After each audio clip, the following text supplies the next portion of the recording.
prayer, then the Pledge of Allegiance.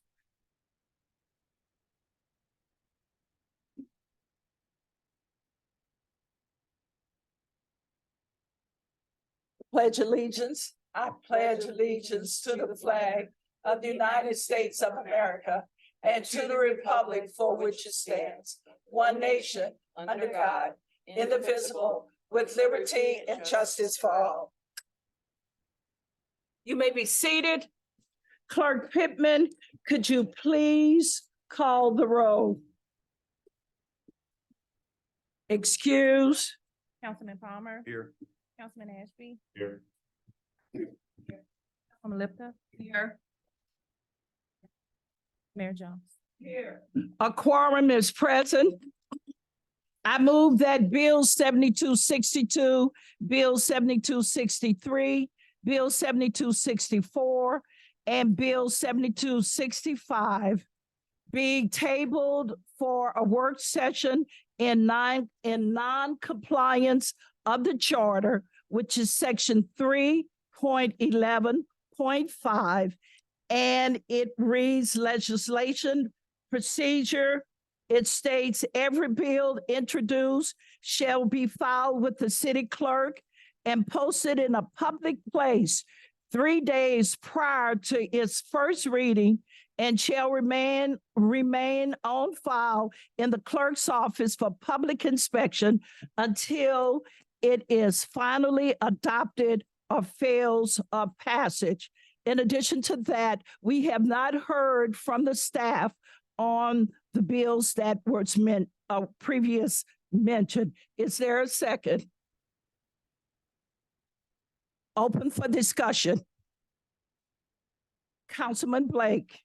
And so, Mayor, just to confirm, we are going to have a chance to talk about these bills, and you're proposing an open session where we can get together and discuss the different proposals. And then there was actually another proposal that from both Mike and I about changing how the fines for the nuisance abatement. So you're proposing an open session to discuss the bills at some point? Work session. Work session.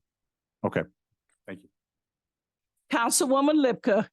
Mayor, I have no problem with the work session. What I would ask though is that can we do that before the end of the year? Because I know we only have the one meeting this month and the one meeting in December.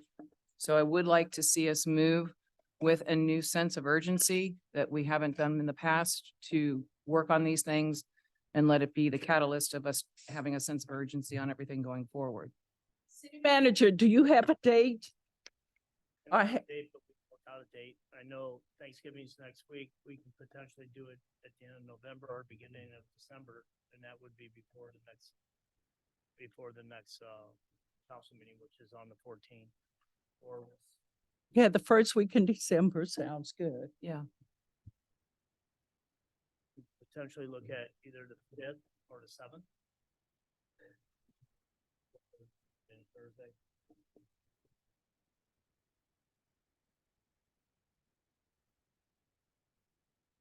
Both of those dates work on my calendar. I'm open 5th too.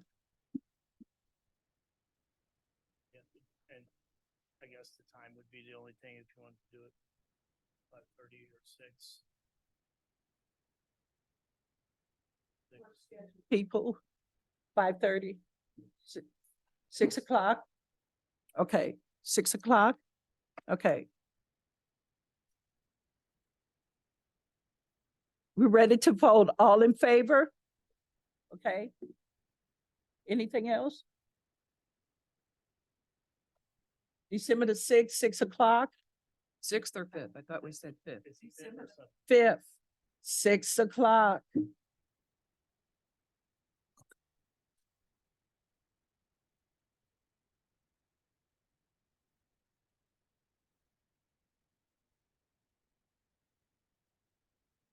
Got it?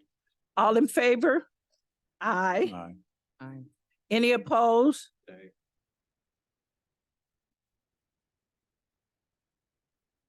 I hear 2 nays.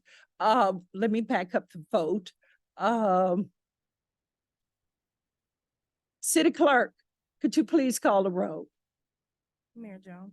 Aye. Councilwoman Lipka. Aye. Councilwoman Nelson. Councilman Palmer. No. Councilman Ashby, Aye. Councilwoman Robinette. Nay. What is the vote count?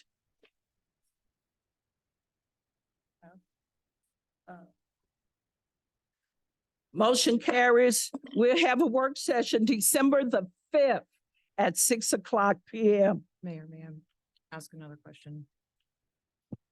Okay, The other thing I would like to put out there is that December the 5th, hopefully that work session comes to conclusions that we can then have on the agenda for the 14th and vote on and finalize these resolutions or these ordinances.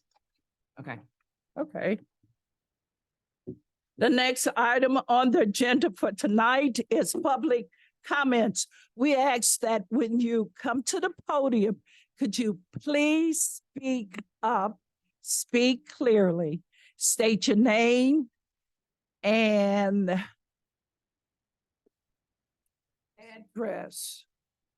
You had an opportunity to submit your public comment via email on yesterday. Those of people who are on Zoom, they have an opportunity to speak when the city clerk called them, and we have people who have signed up at the podium to speak tonight.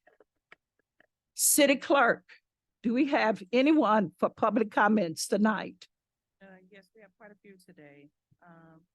The first is Erica Brooks.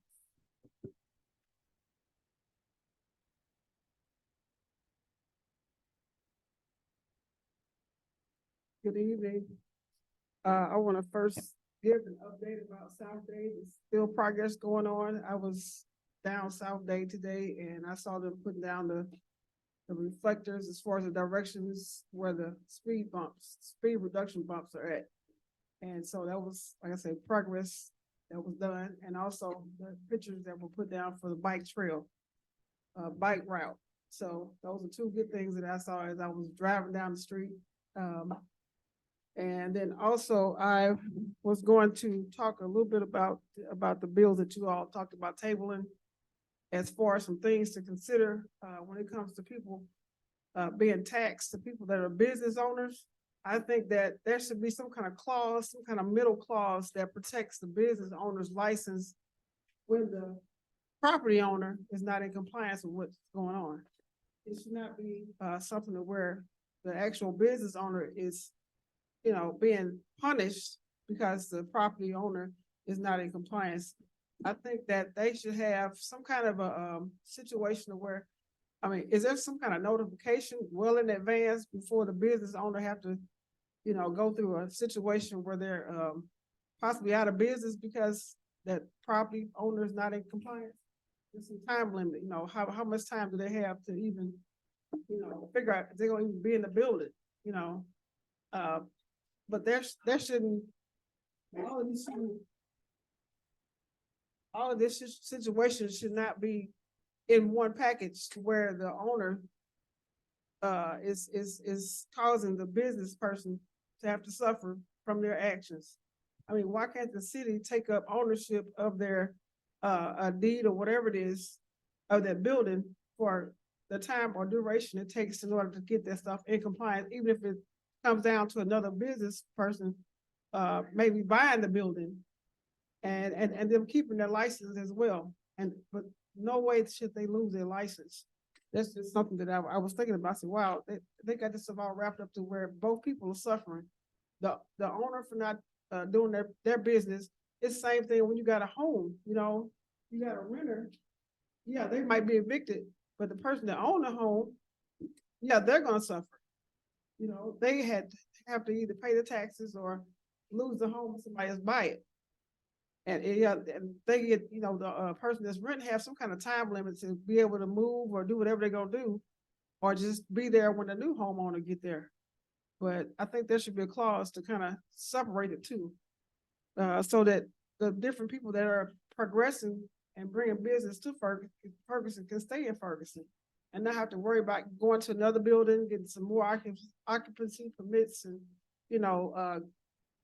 find themselves having to get up to code in a new building and just bringing it, trying to find more money to be able to have a new building, So I think you all should, consider separating that to where if you all have to take ownership as a city and get the monies or funds from the person that's renting the building, get those funds so that it can still function, but that property owner be the one that have to still pay those taxes and give up the building, put a lien on the building to where they don't have access to it, but the city of Ferguson does.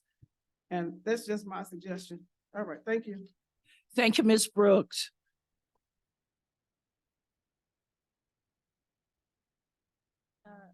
Dr. Alice Herndon.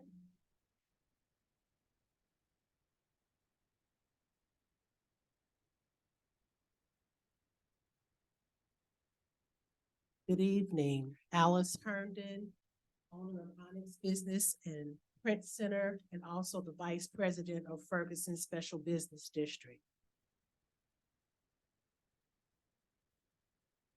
This evening, it came to my notice that the bills that were on the table, and I'm glad that they're being tabled for a working session because it allows for more thought and consideration, especially from business owners. As the Vice President of the Ferguson Special Business District, I find it concerning, specifically when this board for the Ferguson Special Business District is always unaware, even though we have council representation. It is an embarrassment to serve in a capacity on a board that is supposed to support small businesses. And again, we are uninformed of changes that are occurring where we can educate and inform our small business owners of upcoming impending changes. Specifically, the businesses that were talked about in a recent news article were Kathy's Kitchen, Pop Pop Parade, the Wine Bar, and others. I cannot stand by without addressing various questions that these bills raise. For instance, when were the businesses notified of pending recommendations? All of our business licenses are due in April. Those that are current in business, this will prevent them from continuing in business. Or are you saying that new businesses will not be able to open? How does the council consider displacing small businesses that have been longstanding in the business community? When will we operate in full transparency and disclosure? How fair is it to tell business owners that are leasing that they are supposed to be responsible for real property taxes? Why not pursue the business owners directly without affecting the small businesses, leaseholders? We are operating outside of St. Louis County's ordinance of 3 years or 36 months. So we're addressing a 12-month window when legally the owner has 36 months before the property is lost to St. Louis County. We must consider our actions as a community and how we will support those small businesses in our community. There must be a better way. Better Way Ferguson. Thank you. Thank you, Dr. Alice.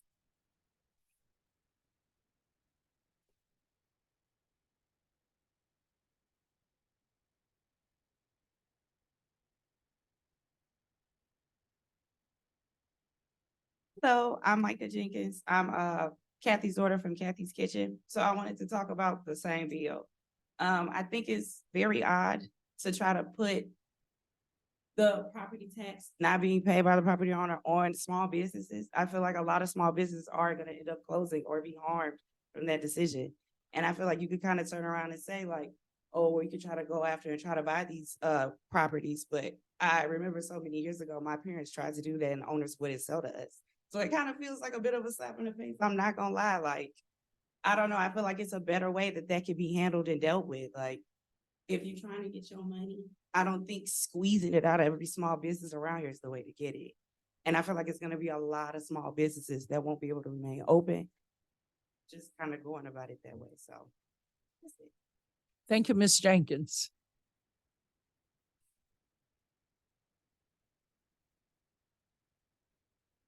Louistine Hoskins.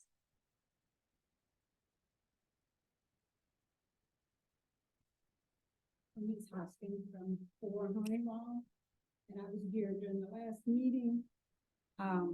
I addressed a concern that I have with the city of Ferguson from some property in the past.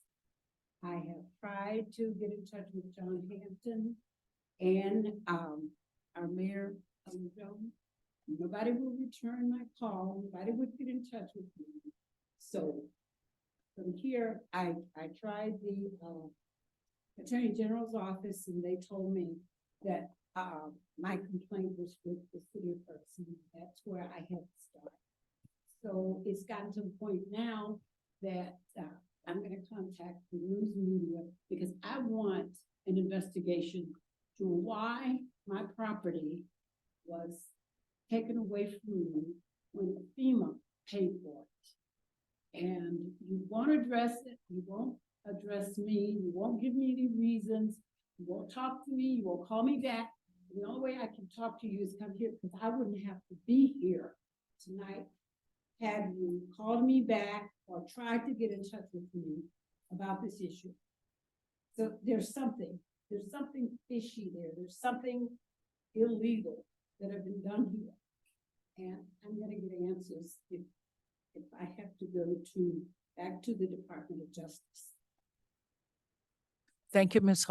Hopkins. Go ahead. Ms. Hoskins. I just need to get the correct phone number because I didn't have it. I tried to call, it went to a business, thing, just went blank. So, well, I guess I must.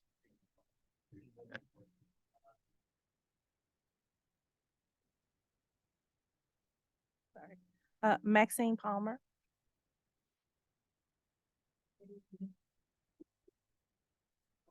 Good evening. This is what forward to report. Talked to a couple of people, they told me that, but still, not. Talked to them about, Could you pull the mic a little bit closer to you, ma'am? okay. Thank I you. talked to them about the limbs that they had been laying down there forever. So ones that you could, was most visible, got picked up. The other one was left, was not. I don't feel that I should have to keep coming up here talking about the bathroom.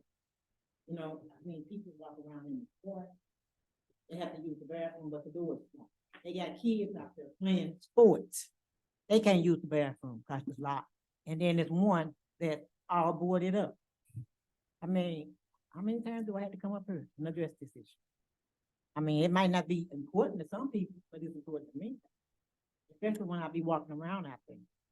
And my other issue was, when we have meetings on Tuesday, I mean, I'm not always there, but some of you all that's supposed to be there, I never seen them there. Why is that? I was told you're supposed to come. Why is that? Neighborhood meeting, yeah, once a month on Tuesday. Yeah. I mean, you don't think that's important if you're supposed to be there and you're not there? No. Huh? Okay, but, it's a lot more people. Say what? I know, I come in person because, huh?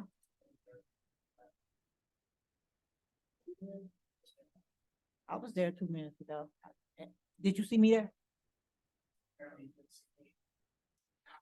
Oh, so you're the only person that's up there that should have been there and wasn't there? Oh, okay. Can we get a point of clarification here? What meeting are you talking about? A neighborhood meeting that on Tuesday, first Tuesday in the month. Okay, what is the name of the neighborhood meeting you're talking about?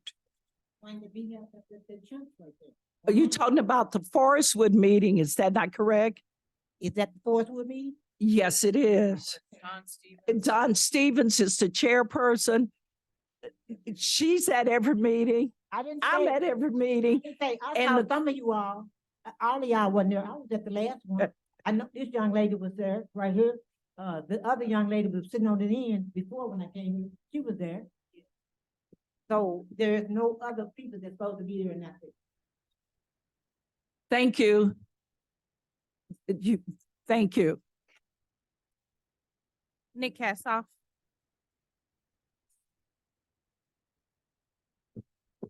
Good evening. I'm here to talk about those bills as well, and I'm disappointed that council couldn't do their homework in the previous 2 weeks and be ready to vote tonight.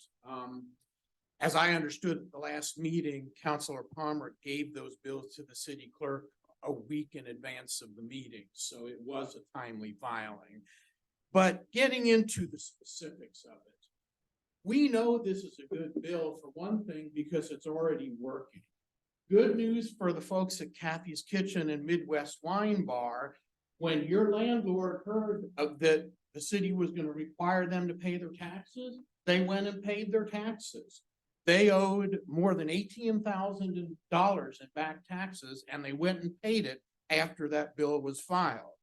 Similarly, the BP station down Florissant Road by Guadalupe owed almost $34,000 in back taxes. And after Councilor Palmer's bills became public, they went and paid their taxes. So these businesses, these companies that own commercial buildings and don't feel like paying their taxes, we're putting them on notice and getting them to pay. Now, I want to make it clear that our city ordinance for the liquor licenses, we already require that the building has to have the taxes paid. That's not a new requirement. It's in the ordinance right now. And the problem, I want to illustrate real quickly why we have to have that requirement, because these businesses play games. The USA Market liquor store down on Chambers, that building owes $22,000 in back taxes. The owner is UU Investments LLC. It was formed in 2015, and there were two people who organized it, Mohammed Ahmed Abdullah and Amin Saleh Al-Shawkani. Abdullah was the registered agent. He resigned. The LLC's been dissolved. So right now, if you were injured on the parking lot of USA Market, there's nobody to serve. There's no corporation. But interestingly, the same person who was one of the partners in the company that no longer exists, that owns the building, is the one that owns the USA Market, which is AMS Market Inc. It's owned by the same guy. It's two separate companies though. So if you don't have the law requiring that the tenant has to be in a building where the taxes are paid, anybody can play that game. That's why we have that requirement in the liquor license, and extending that to other businesses is a prudent way to make sure that our city's financial needs are taken care of by these businesses. Thank you. Thank you, Mr. Kassoff. Adrian Shropshire.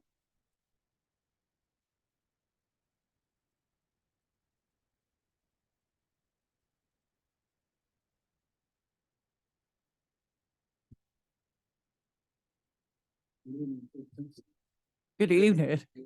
Council. Thanks for coming. I'd like to fill the room like this up every meeting.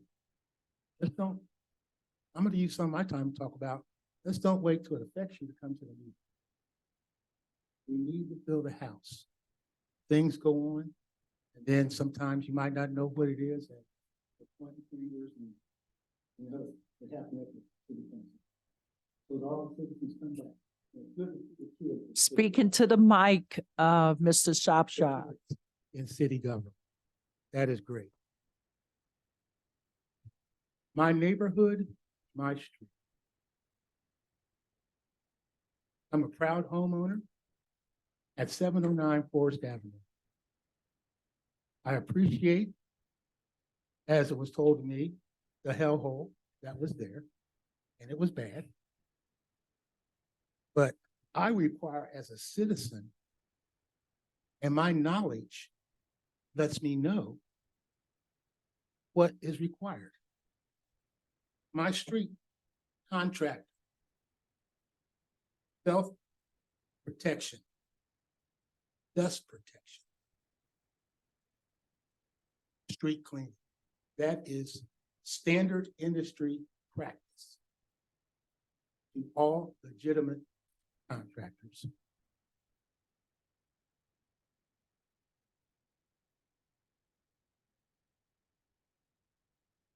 My house is messed up. I have construction dirt all on my window sills. My porch has brown dust where the street wasn't cleaned up. But the house looks nice. But sometimes we have to respect others for progress of other things. I worked in Clayton. We had to put a dust barrier up. I've worked at Bogey Hills. And you really have to do what it takes.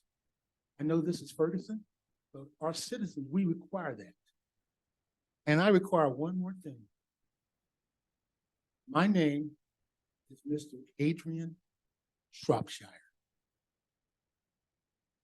And for anyone that wants to address me, that's what I expect to be addressed by. Not Nimrod. My name again is Adrian Shropshire, is Mr. It's not Adrian Shropshire anymore. It's one more time, and I don't really want to have to stand up here and show that I'm worthy of respect. And my neighborhood is worthy of respect. Thank you, council. And thank you, citizens, for coming. It was great to see the room back. Thank you, Mr. Adrian Shropshire. Miller.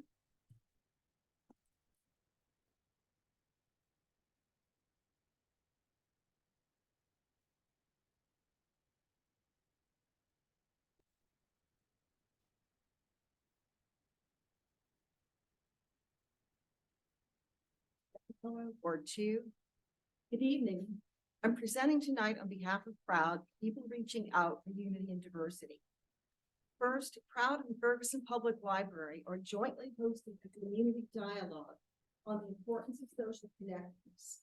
The discussion will review the U.S. Surgeon General's 2023 report on America's epidemic of loneliness and isolation. We hope you can join us this Thursday, 16th of November at 6 p.m. at the Ferguson Public Library to discuss how social connection and community are needed to heal our society. Looking further ahead, Proud is planning a 2-day conference for October 2024 to celebrate 30 years since Ferguson's original Oak Park Conference. The 1994 Oak Park Conference was hosted by the city of Ferguson to discuss demographic changes that the city's experienced. The city council and staff made a conscious effort to ease the city's transition to greater racial diversity. Community leaders hosted the Oak Park Exchange Congress at Florissant Valley Community College to consider proposals for stabilizing the city. The event we're planning for 2024 will review the discussions and initiatives from the original conference, evaluate how our city has changed during the past 3 days, and identify recommendations and initiatives for our city's future. We're currently finalizing an agreement with Florissant Valley Community College as an official co-host for the event. We hope the city of Ferguson will also join as a co-host or partner. We're currently looking for 3 areas of support, none of which would involve money. First, we would simply like the city's support and advocacy for the event. And this could include advertising and publicly supporting the event. Second, we would encourage and welcome input from the city about topics to cover. The conference will be most successful if we deal with issues that are most important to the community, and we would welcome 1 or more representatives of the city on our planning committee. Third, we've secured meeting space for the event from Florissant Valley. Flow Valley requires that Proud provide liability insurance for this event, which Proud doesn't have, since the city already maintains liability insurance to cover similar public events. We're hoping that the city's insurance can be used to cover our event. On behalf of Proud, we look forward to collaborating with the city of Ferguson on our Oak Park Conference. Also, we hope to see you this Thursday at the library at 6 o'clock. Thank you. Thank you, Ms. Miller. Alan Miller.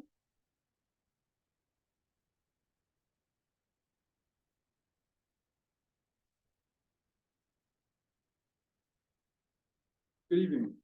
Good evening. Thank you for tabling the 4 bills for this evening. They definitely need some additional discussion. Also, I talked, the reason several business owners are here tonight is because I had to inform them about these bills because there was no process that allowed anyone affected by these bills to know that they were even in existence. So starting with Bill 7265, I appreciate that this bill tries to address a problem with the current ordinance. However, it retains the uncertainty of unexpected permit fees like the current ordinance. Unexpected, seemingly arbitrary permit fees could discourage development in our city. Instead, we should base permit fees on percentage of construction costs or on a set fee schedule like the city of St. Louis County, Florissant, and other jurisdictions. The other 3 bills share many deficiencies. Some primary ones. First, the businesses affected by these bills have not been made aware that these bills are being considered except for my actions. By a quick vote tonight, numerous businesses across Ferguson, many who have been successfully and legally operating for years, could have lost their business licenses.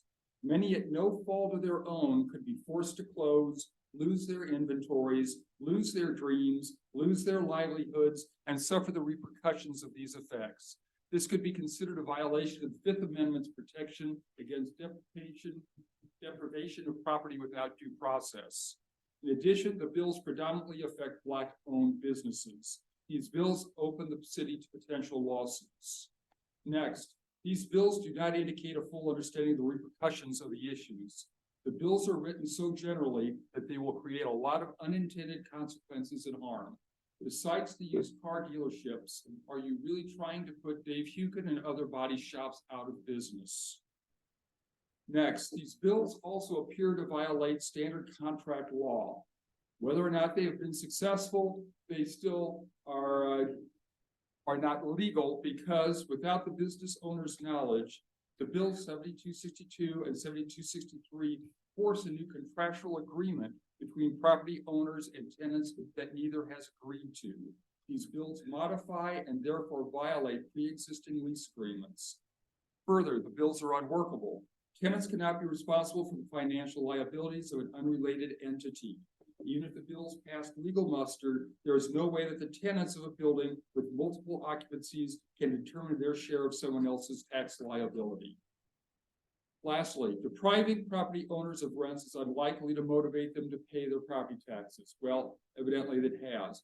But if anything, we just lucked out here.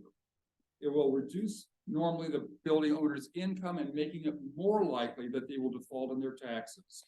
The tenants will take their businesses out of town, and Ferguson will see an increase in empty buildings and depressed property values. Thank you. Thank you, Mr. Miller. Last name Waterford.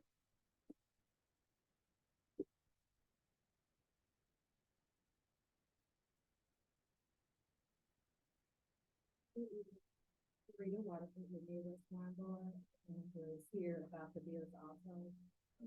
Wanted to know, as the property owner is aware of these taxes that are owed, as far as letting the small businesses, I want to know about the taxes that the property owner should be responsible for, and then also for us, like everyone else, they get penalized as far as our liquor license getting taken away for our business license getting taken away, and not having a good time frame to know how to recuperate or, you know, not to close down, because that's not the goal. And definitely wanted to see about, and I wasn't aware if the property owner had paid the taxes on the building for our small businesses in that plaza, but definitely that's something too that us as small business owners to know that our property owner has covered those taxes, so then we can feel more calm and know that we can still be open and run sufficiently. Again, if we don't know, and that's why a lot of us are here today, because we weren't aware if they have been paid, if they haven't been paid, what are the sacrifices or the situations that are going to come in our businesses. So just wanted to follow up and be here to be on here today, which not others have. Thank you. Thank you.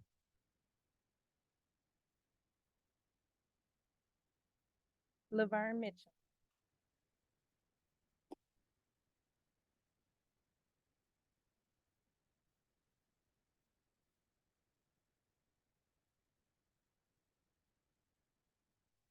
Good evening, council. Miss Mitchum, pull the mic down to your mouth. Thank you. Good evening, council. I'm here to express concerns about the, council conduct with the public. I have read it completely, and I have concerns that you have written a very impressive document. It's very impressive what's in it, but my concern is, are you all following it and how will it be enforced?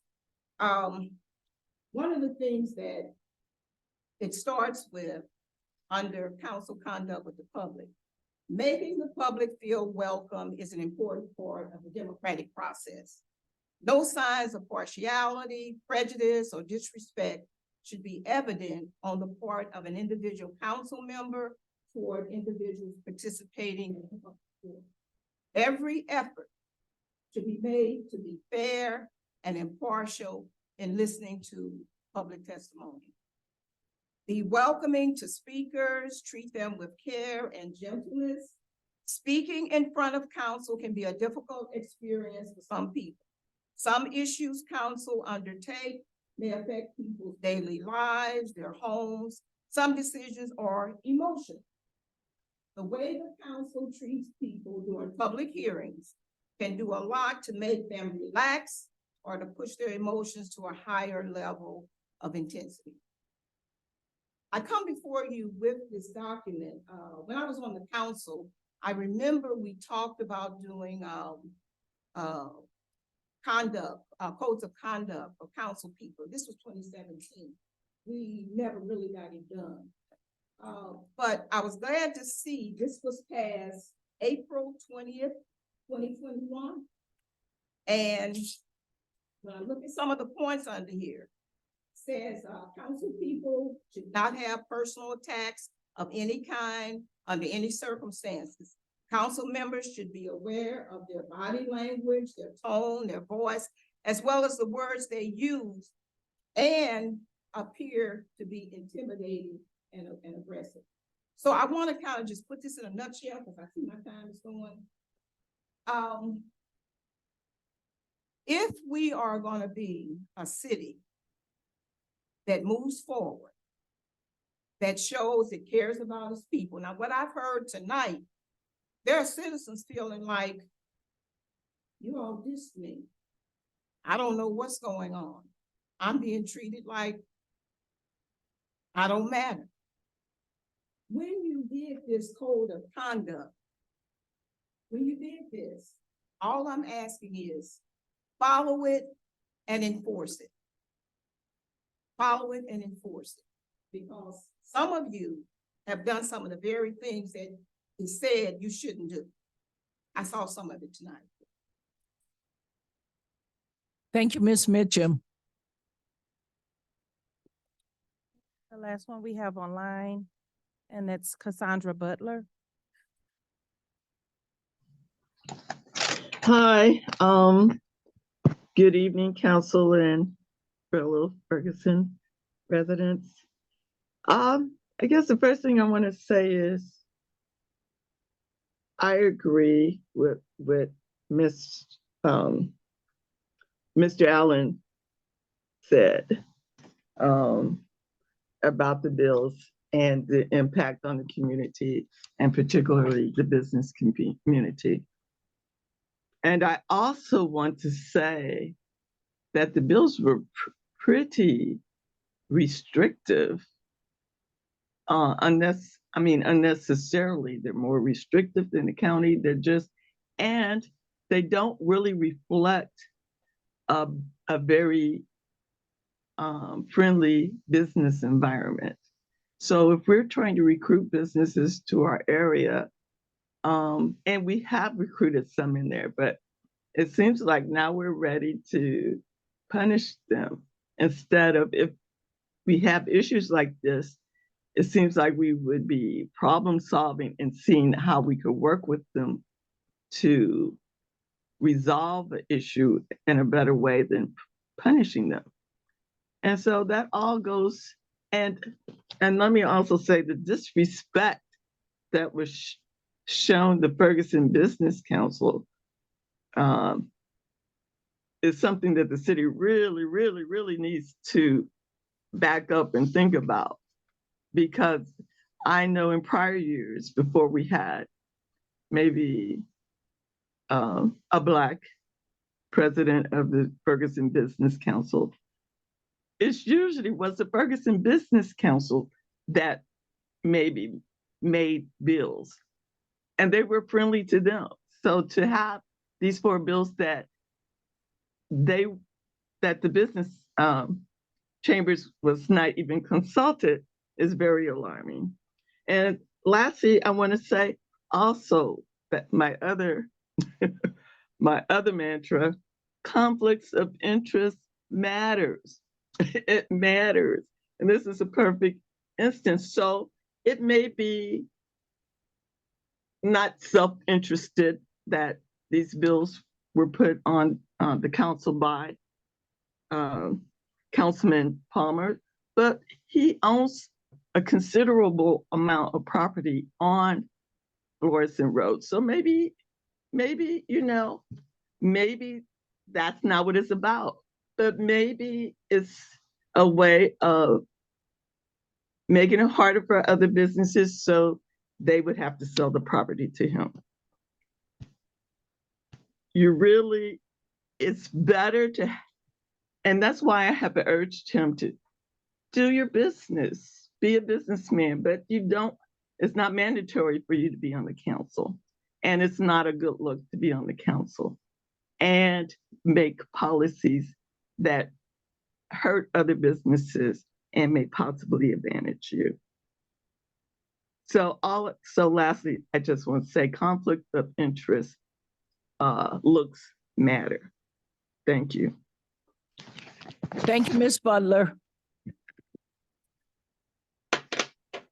Do we have anyone else? City Clerk? Public comments are closed. We move to our manager's report. Interim City Manager John Hampton, do you have a report? Yes, Mayor. Mayor and Council, it's a pleasure being here tonight. First, I just want to start off with a notice from the fire department as we are getting into the colder seasons. Make sure your fireplaces are getting cleaned out, and Christmas trees will be coming soon. If you have a live tree, make sure you're watering it. Also, there is no open burning in the city of Ferguson. So that's a little something from the fire department. And then later on, at first, I want to bring Dave Musgrave up to address the situation at Forestwood Park, Forestwood Park. If Dave can come up, this should be able to clear that up. Why, one of our reasons why the bathroom is not open. Thank you. I actually probably was speaking earlier at that last meeting, but I wanted to address it in public comments. So I asked you to speak for that. The restrooms in the rear, you all are aware, we have broken water back there. We've had several instances of vandalism. They're actually boarded up currently because they were just broken into again 2 weeks ago. But all of the restrooms will not function until the spring when we get the water line fixed in the rear of the park. The front restrooms are on a time clock, and currently they are operational from 8 in the morning until about 2:50 in the afternoon. And they kick back on in the evenings when we have field rentals. That way the kids that are practicing have access to the restrooms. The kicker with the timed locks, you can't just push them in those doors. You have to turn the handle physically to open those doors because that's how the time lock functions. So they are operational in the front, but the rear may not function currently due to vandalism in the water. So I just wanted to clear that up in public. Thank you. All right, thank you, Dave. And then also wanted to touch on sunshine requests, especially with closed session. I know there's a lot of things going out there, and I just want to clarify some things. I know it's 72 hours after the closed session is to be made available. That is for our request. And also the way city, there is a fee for this. If the fee is waived, it's waived by council usually and not by staff. The other thing would be going forward, how we would like to do it is that when someone requests it, that's their request. And the sunshine, whatever they requested would go directly to them instead of being posted online. So that's how we're gonna do the sunshine request.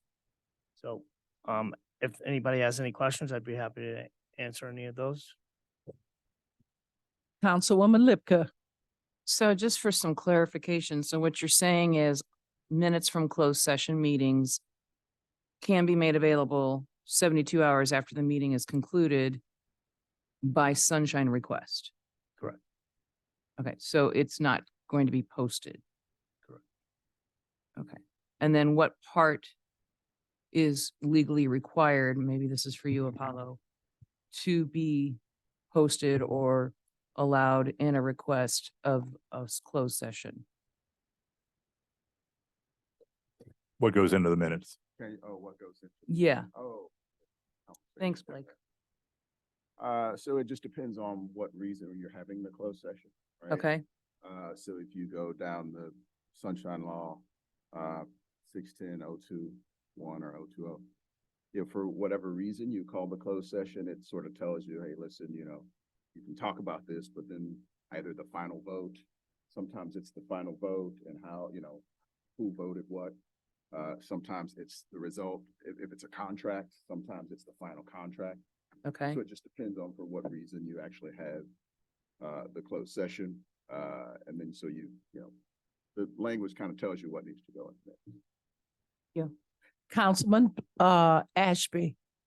And so just to follow up on that a little bit, per the state laws, if we actually take a vote on something, either a vote for or against, and it's a roll call vote, that vote has to be recorded in the minutes of the closed session. And then there's another situation to where if we start talking about something that should not be in the closed session and a council person notes that it should not be in a closed session, then that objection by the council person also gets noted in the minutes. So I don't know about that last part. Okay. But certainly if there's a vote. Yeah. An official vote, an official act of the body, it should be in the minutes. Okay. And then to clarify, we regularly post the meetings, minutes for the regular meetings. After they've been reviewed and approved by the council, they're put up on the agendas page of the website, correct? Yes. Okay, thank you. Wonderful.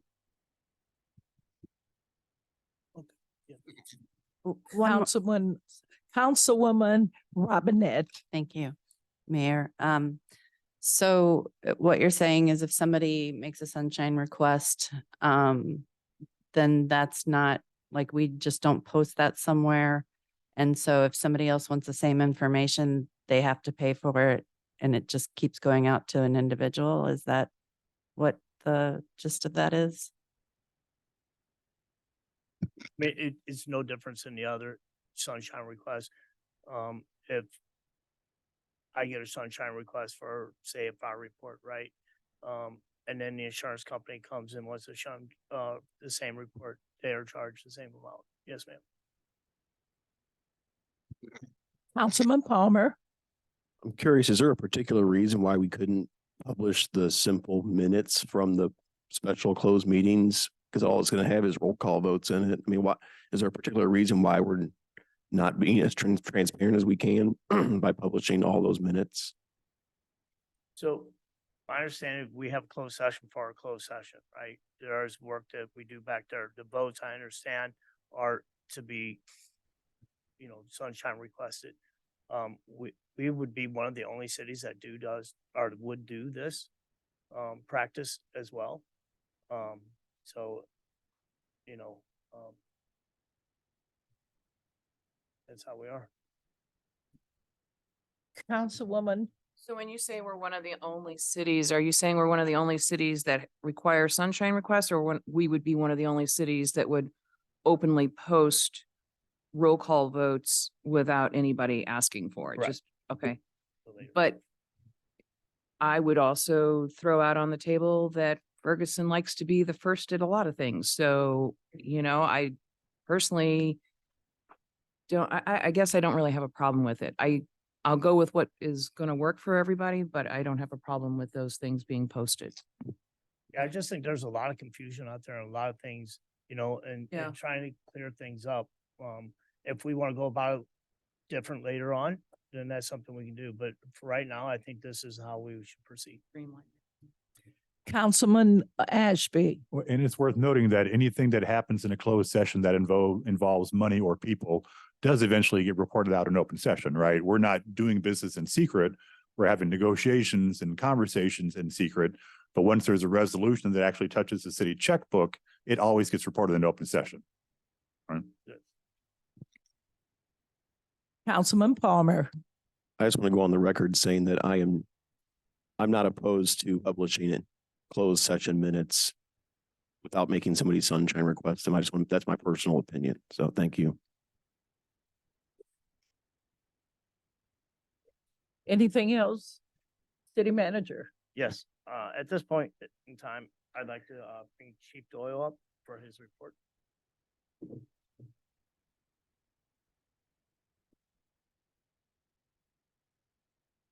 I don't believe this microphone is working, so I'm gonna talk a little loud. The mayor, members of the council, ladies and gentlemen, good evening. Here to Good present the, evening. Report, police report.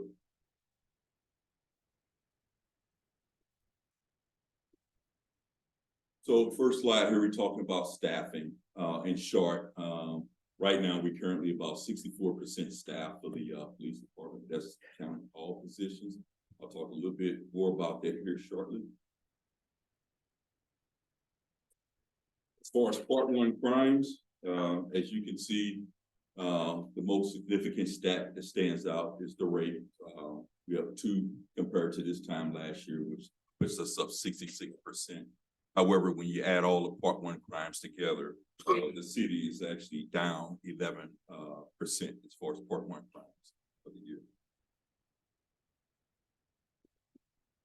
In regards to part two crime, we talked about this in previous sessions, but the counterfeiting and the forgery is extremely up. That's in regards to the check washing. And again, need to emphasize that that's just not happening here in the city of Ferguson. It's happening all over. The news just recently reported on it. I think Maplewood or Richmond Heights, one of those areas.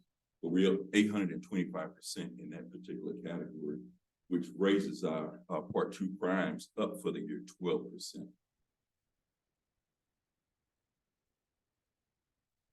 As far as traffic warnings and citations for the year, as of November the 10th, we wrote 2,664 tickets, which result to 66% of our traffic stops result into a citation and 33% result in warnings. In regards to our traffic citations, warnings year-to-date comparison, again, for the year, we're up 50% in regards to traffic citations issued. And again, we're decreased by approximately 26% in regards to our warnings, again, compared to this time last year. The reason I bring this up, because when I came into the city of Ferguson, everybody complained about speeding and all kind of traffic violations. So I think that number indicates that we're trying to address the community's concerns. Vehicle accidents, really nothing to see on this slide, other than we're down 11% for the year, down 46% for the previous 2 years. Fail to yield, and I addressed this at the last council meeting. These are the vehicles that when our officers get behind them, they try to pull them over. And for whatever reason, the individuals decide they do not want to stop and they take off on us. We had such vehicle incident today, which again, I'll talk about here shortly. But for the year, we're up 186% in regards to vehicles failing to stop for law enforcement officers here in the city of Ferguson. St. Louis County, their numbers is even higher. Just nowadays, people just refuse to stop for law enforcement, and it's kind of unfortunate. The slide here represents our shot spotter activation. I know the numbers, it's kind of hard to see this slide, But more importantly here, most of our shop activation calls for the month of October occurred on a Saturday, and usually the peak hours was usually between 9 p.m. and 11 o'clock p.m. This next slide indicates, depicts the map for the city of Ferguson, where most of our shop spotter alerts are given. And again, it's concentrated mainly on both the east and western ends of the city. I want to bring this up, the car clockings and carjackings. We are starting to see an increase in those activities. Again, not for the city, just not for Ferguson, Florissant, St. Louis County, and all our surrounding municipalities are dealing with the same thing. We had an incident earlier today where a 12-year-old, 15-year-old, and a 17-year-old carjacked one of our residents near the Forestwood community. Our officers engaged into a pursuit with this vehicle. We were able to catch the 17-year-old. In St. Louis County, we were able to catch the other vehicle involving the 12 and 15.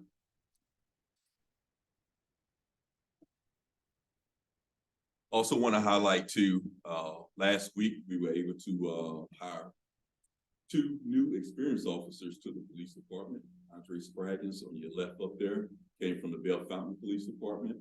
And we got Neil Cameron, I think he's here this evening, who came from the St. Louis Metropolitan Police Department. I'd like to welcome them to our police department. Yes, thank you. Next week, I'm sorry.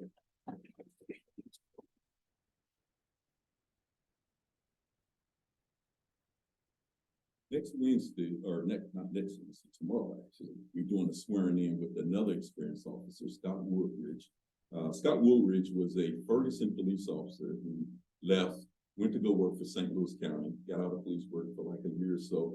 However, he decided to get back into police work, and he wanted to come back to the city of Ferguson. He thought that the police department was moving in the right direction and chose Ferguson over St. Louis County. So we're proud to have him swearing in tomorrow.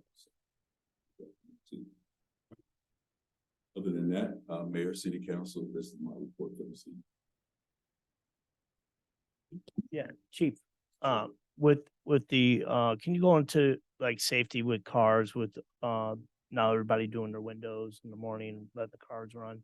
Yeah, absolutely. I mean, as the weather changes, you all know, everyone wants to warm their car up in their driveways. Just keep in mind that criminals out there looking for the same thing. And it becomes an easy target for them. Obviously, that's the reason why we're having a number of carjackings, because it's easier to get a car with the keys already there. So just be mindful of that. Also, in addition, you know, people are talking about the car clottings and things of that nature. I would say keep valuables from our eyesight for people, but to be quite honest with you, that's not even working, because the last car clotting that we had, there wasn't anybody in plain sight. People just broke windows and went inside the vehicle. Obviously, we can put that. So just be mindful of that. I would encourage you to also continue to report suspicious vehicles and people in your neighborhood, to give us an opportunity to respond to address those issues before those individuals are able to commit civil. Councilwoman Lipka. Thank you, Chief Doyle. Can everybody hear me? I know we're getting a lot of text messages saying they can't hear and see. So can you just clarify what car clotting is? I've never heard that phrase before. So car clotting is essentially when, so for example, in our parking lot right now, individuals who come on the parking lot, break windows just for the sole purpose of trying to steal items out of the vehicle. Carjackings, of course, is them using violent means to steal your vehicle. Okay, so that being said, that's car clotting. I just call it breaking the window and making my life miserable. We're having a lot of that. I had a text message this weekend from a citizen who enjoys the brew house every Saturday, looks forward to it. That's his thing. And he's noticed that there's been a lot of break-ins in the city parking lot behind the brew house. And so he was very angry about it. You know, of course, let me know. And then I go to Planet Fitness. I hope you can tell, but I go to Planet Fitness, and I mean, like even today, I drove up and there was a window sitting on the ground, and the car, you know, and I went inside. I had taken a picture of the license plate. I took a picture of the car, the broken in status, and we went around to each and every person who was in the gym and had to unfortunately give bad news to somebody. That is the 5th time. No, That is the 8th time since April, since I started going there, that I have either witnessed or come up on a car break-in. So they're happening all the time. And you know, the owners of the strip mall put in those tall things that have, looks like a solar panel on it, and it's a light and it's a camera and everything else. And they're still doing it. I mean, people are parking their cars right under it because they think they got better protection, and they're still getting broke into. And then when I pulled up, there was a guy whose car is next to me and he had his backpack sitting on the front seat. You know, things like that, don't do that. You know, don't leave those things in plain sight. Don't leave guns in your car either because of this. But, you know, I'll be honest with you, Chief. I don't care if I'm sitting here or not. If somebody tries to break into my car, I'm going to go wild on them. I'm going to probably get hurt. But I'm going to fight. I'm going to stand my ground, and I'm going to do whatever I have to do to protect myself and my property and my people. That being said, what would you recommend as an action? If somebody comes up on me, puts a gun in my face for the car, what would you recommend our actions to be? How do we need to start a training process in Ferguson, like a class at the community center about how to protect ourselves in car break-ins and carjackings? Just, can you kind of go there? Yeah, that's a tough question. Again, I mean, each situation is going to dictate a different response. And again, what you may do can be something different what Councilman Ashby may do or whatnot.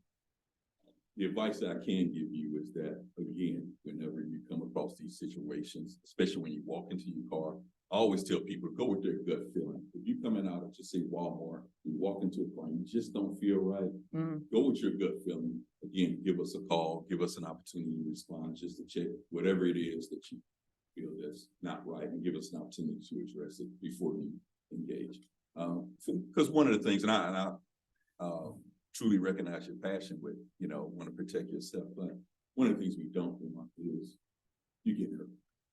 So if we can prevent something like that, it benefits all of us. I guess, I mean, I hear what you're saying, and I'm luckily I haven't been in this situation yet, but I just feel like there's a lot of people in this community are angry of people feeling entitled to come and take our property and our personal safety. And that's the anger part that I feel, and I know a lot of other people feel. But that put aside, you know, what is the proper actions? I don't, you know, like Ms. Nelson just whispered, give them the car. Take it. I understand that, but at some point we get sick and tired of having to give the criminal what they want because they didn't earn it. It's not theirs, it's ours. Get out of my face is basically how, you know, I feel about it. And I feel like a lot of people who have been victimized, I don't know. Insurance.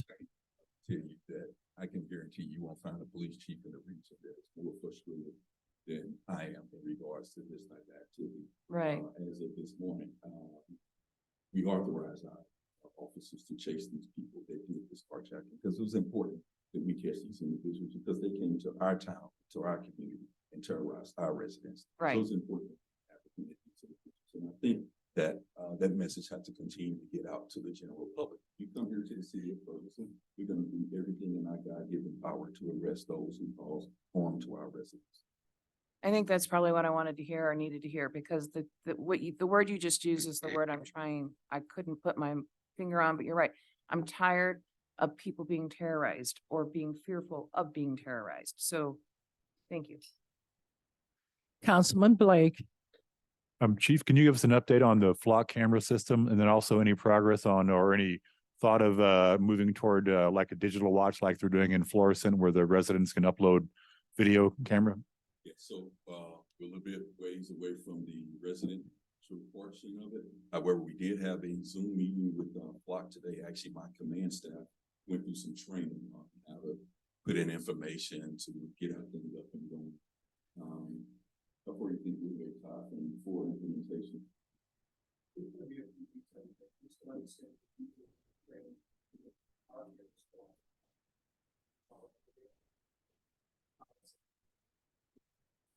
And can you tell us just a little bit about how that'll help law enforcement?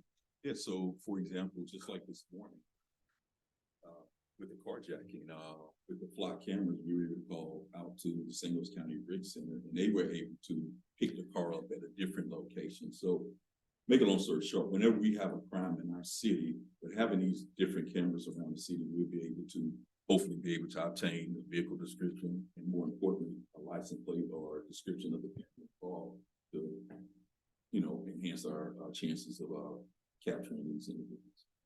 Thank you. Okay, Thank you. thank you, Chief. That is it for the city manager Oh. portion. Mayor, I have one question to the city manager. Yes, Councilman. Where are we on the new audio system? So we're in design phase. Okay, We're getting there. thank you. You're welcome. Around the city. Thus end the manager's report. We move to the special presentation. Interim city manager. Yes, Mayor Council, at this time, I'd like to bring Chief Doyle back up.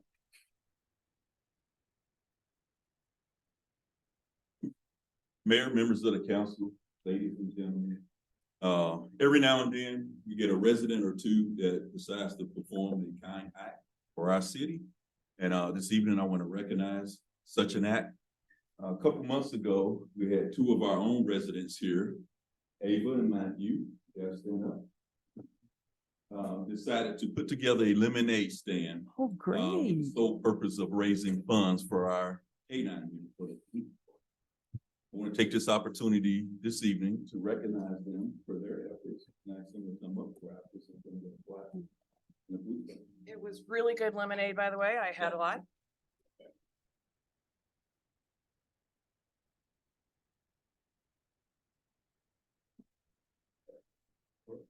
Oh, great. Nice.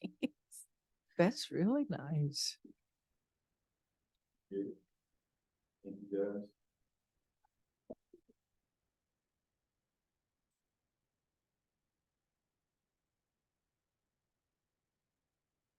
I want to make mention too that, oftentimes, wrongful criticism about different things, some of it is, we worthy of it, but, it's acts like this that really, it really, I know our guys can get it.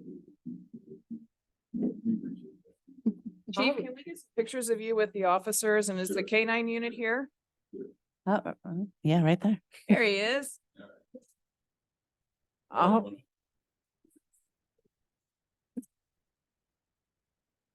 he's a big dog. Yeah, we'll stand up at the podium, give you guys one more room. Bring him to.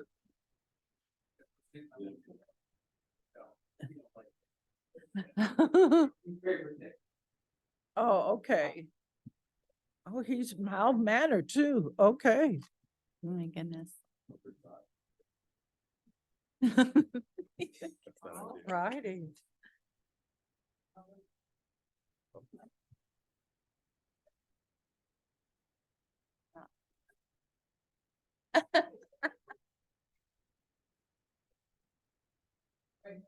We could probably do that.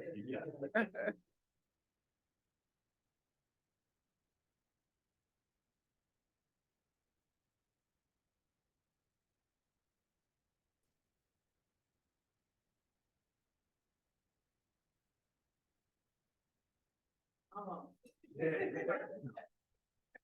It really helps if I don't have to send it. Oh my God.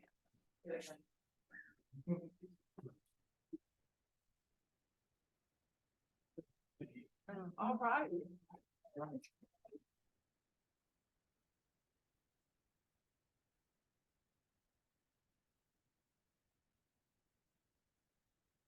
I'll hold on to the front.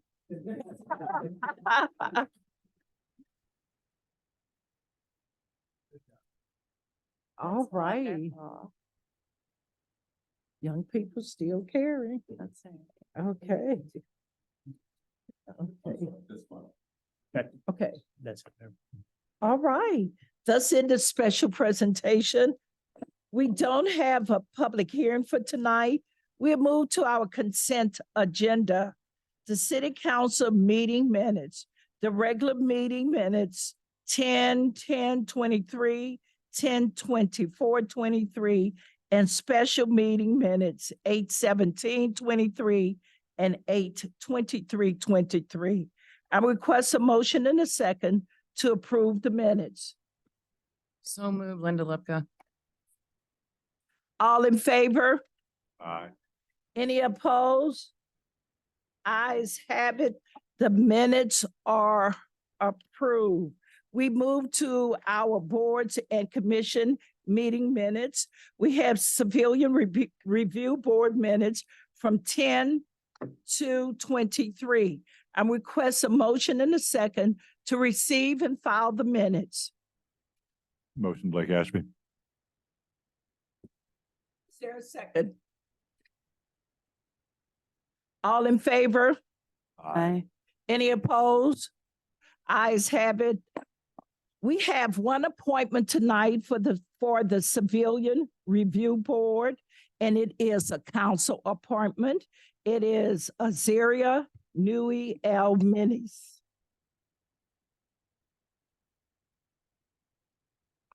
I need to move, right? I'll move for appointment. Is there a second?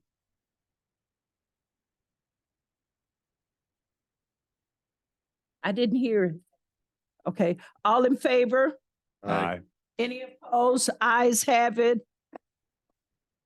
We move to we don't have any requests tonight. We move to the proclamation.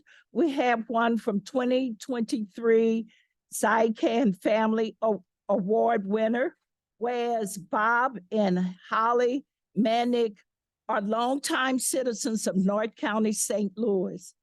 It is not only the place where they grew up and in turn raised their daughter Miranda, but where they also began their entrepreneur legacy.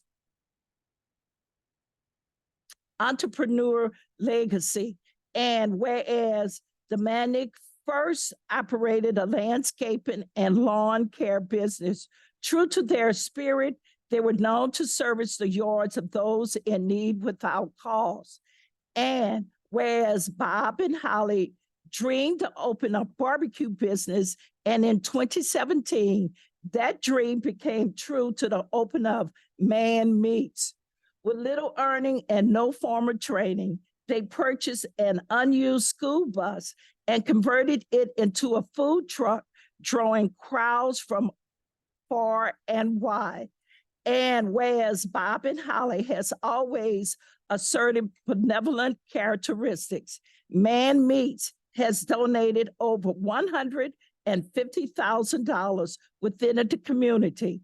They have assisted friends and neighbors in need, donated to Angels Playground and Friends of Veterans, and helped fellow businesses. Following the tragic 2021 Kentucky tornadoes, without thought, Bob and Holly gathered food and supplies and traveled to feed over 1,200 people impacted by the devastation. Whereas Man Meats have received national recognition, they have been featured on the live show of Kelly and Ryan's in July 2021, Hometown Chefs, and Food Network of 2022 Best Restaurant. Whereas when asked, Bob said, "Never thought that doing this for a living would be recognized. Giving back is what I love to do. Passion before profit.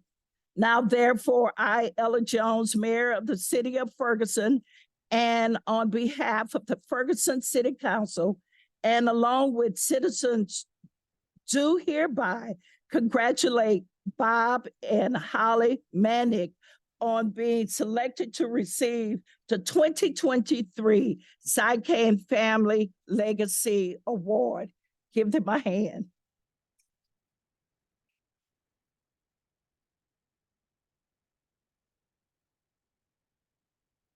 The next resolution is from the Greater North County Chambers of Commerce 2023 Business Leader of the Year. Whereas John Hutchins was born and raised in Florissant, Missouri. He graduated from CBC High School in 1974 and went to earn his undergraduate degree from the University of Missouri, St. Louis. He later obtained his funeral director's license and joined the family business at Hutchins Mortuary.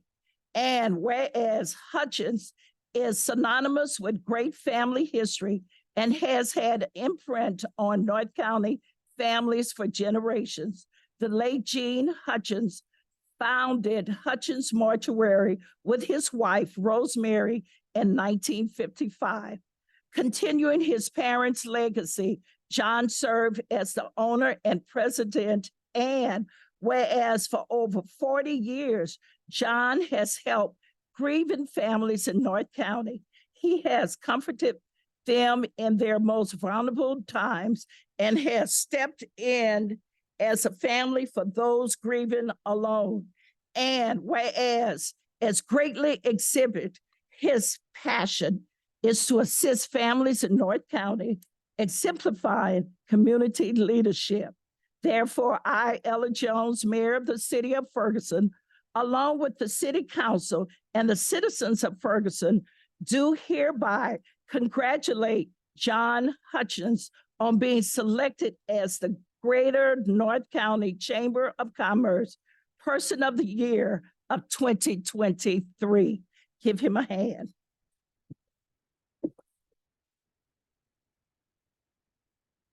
We move to the next item on our agenda. We have resolution number 2023-50.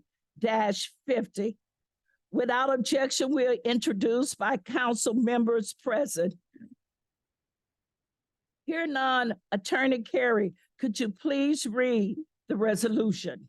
Yes, ma'am. Resolution number 2023-50, a resolution appropriating additional positions and amending the 2023-2024 general fund budget.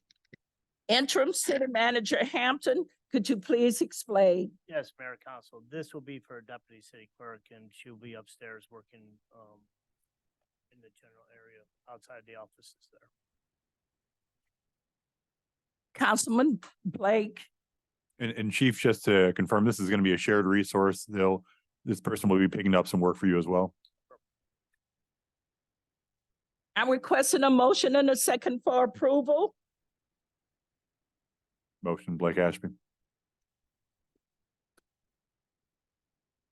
Is there a second? Second, Linda Lipka. Clerk Pittman, could you please call the roll? Councilman Ashby. Councilwoman Robinette. Aye. Mayor Jones. Aye. Councilwoman Lipka. Aye. Councilman Nelson. Councilman Palmer. Aye. Resolution number 2023-50 passes. We move to resolution number 2023-51. Without objections, we're introduced by council members present. Attorney Carey, could you please read the resolution? Yes, ma'am. Resolution number 2023-51. A resolution authorizing the city manager of the city of Ferguson, Missouri to enter into and execute an agreement with St. Louis County, Missouri regarding the granting of a site easement for the West Florissant Park project. Interim City Manager Hampton, could you please explain? Mayor and Council, this time I'd like to bring Dave Musgrave up from the Parks Department. Good evening, Mayor and City Council. This refers back to the West Florissant Park project we're working on at the old car wash site. I'm familiar, they're redesigning West Florissant and improvements there. And this is just a part of the permit processing with St. Louis County. Basically, we're granting them sight lines at the front of the property. We won't build any signage or anything like that. So they have clear vision for the right of ways as well as the intersections. Which is part of the permit process. Making progress. Thank you. I'm requesting a motion and a second for approval.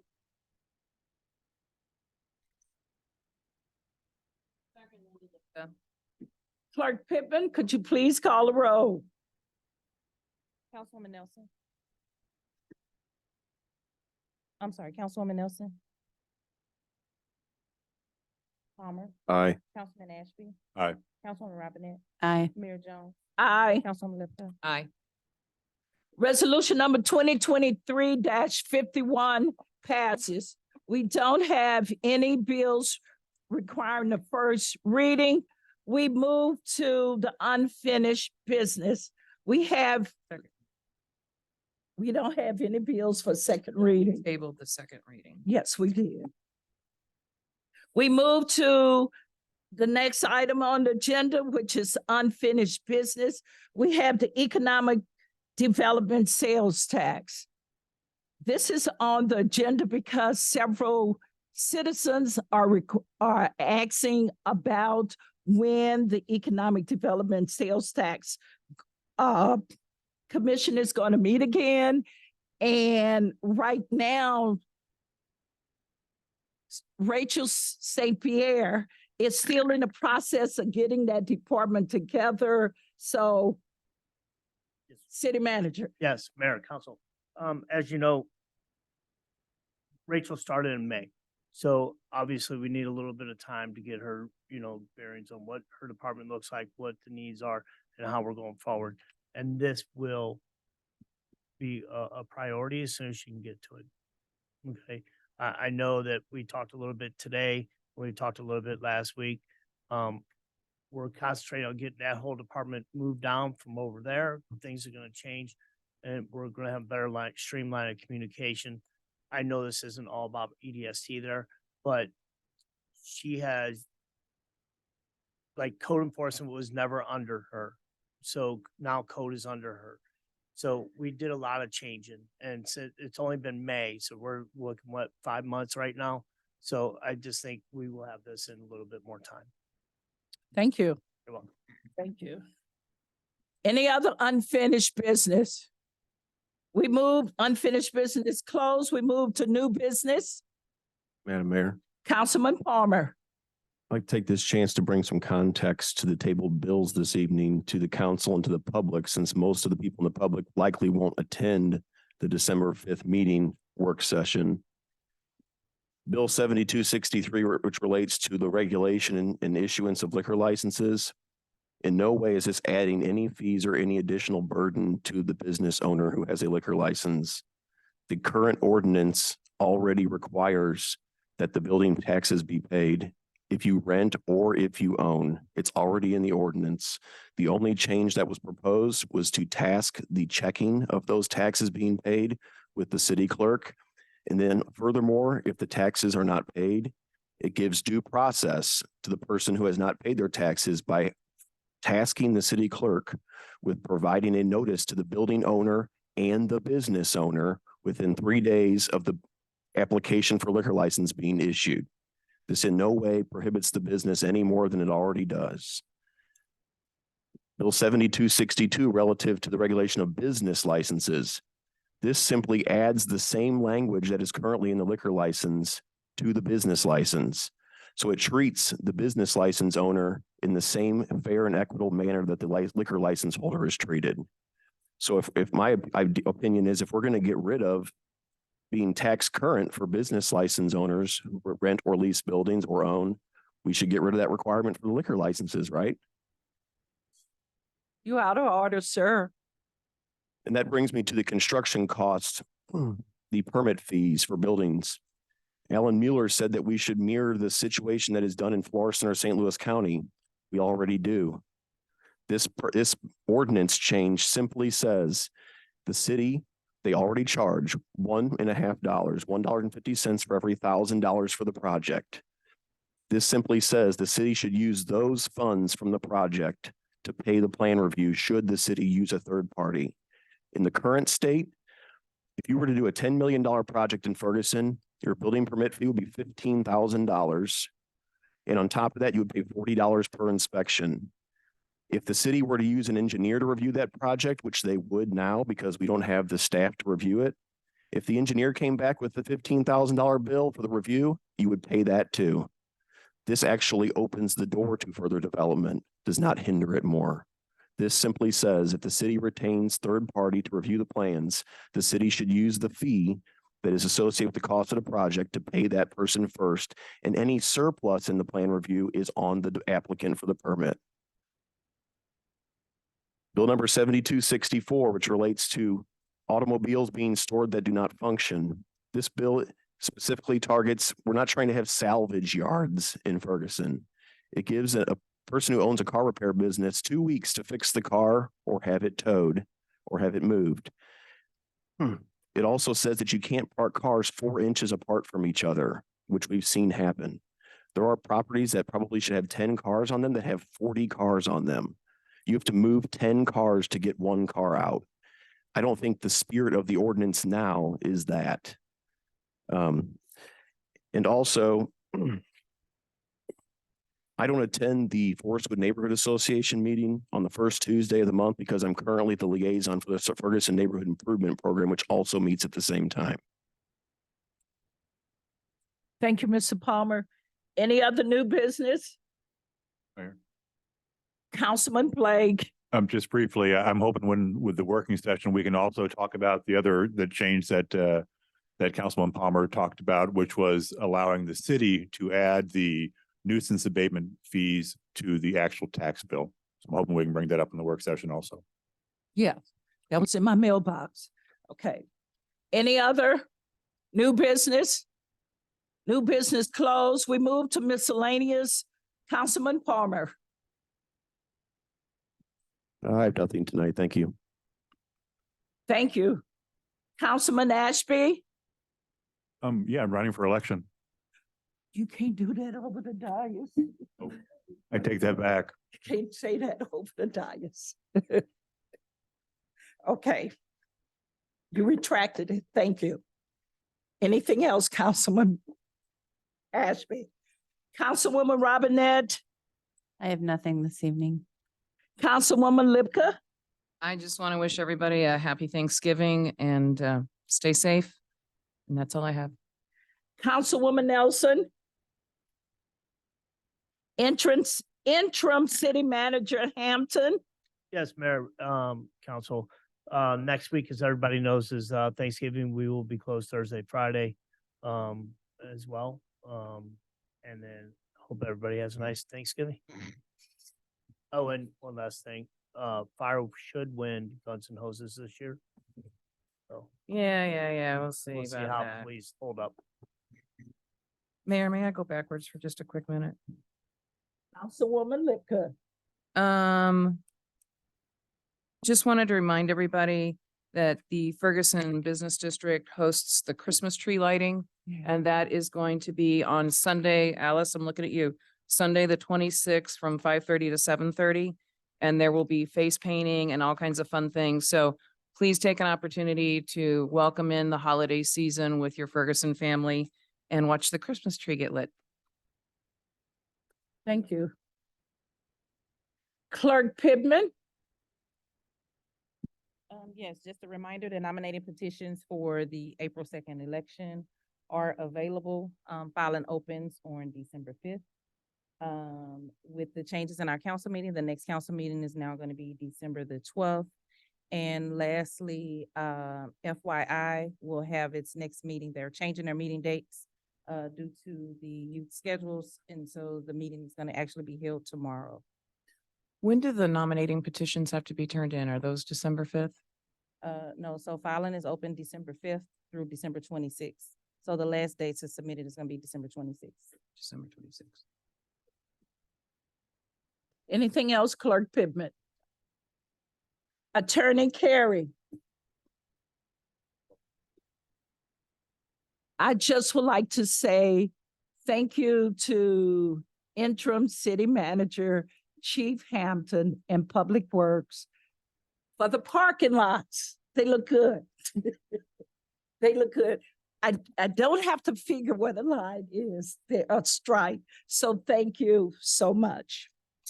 At this time, I request a motion and a second to go into closed session pursuant to 610.021 subsection 3 to discuss personnel. So moved, Linda Lipka. Second, Heather Robinette. Clerk Pittman, could you please call the roll? Aye. Councilwoman Nelson. Aye. Councilman Ashby. Aye. Councilwoman Robinette. Aye. Mayor Jones. Aye.